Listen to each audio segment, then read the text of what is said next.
हाणे तव्हां शुरू कयो आहे।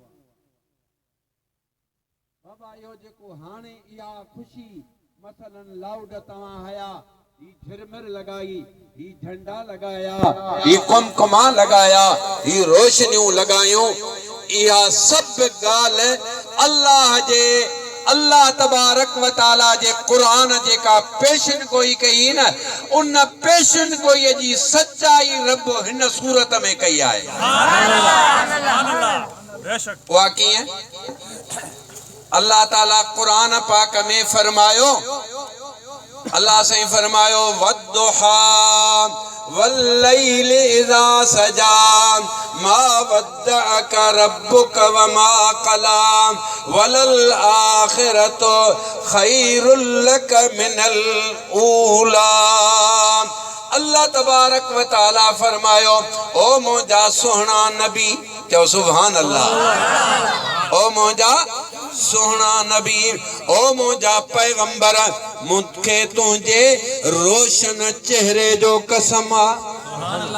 मूंखे तुंहिंजे ॻाल्हायो रोशन चेहरे जो कसम आहे।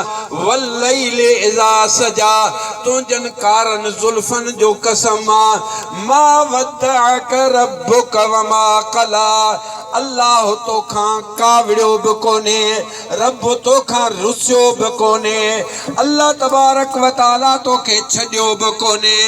अल्लाह ताला अॻिते फरमायो वलल आखिरतु खैरुल लक मिनल ऊला।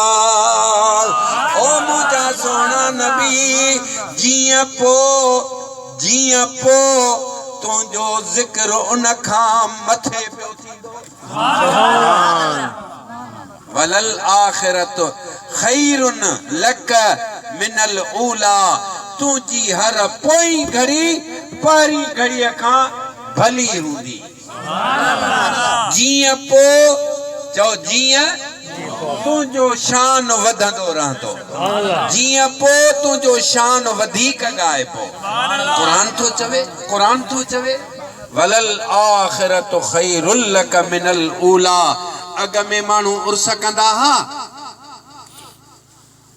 घर में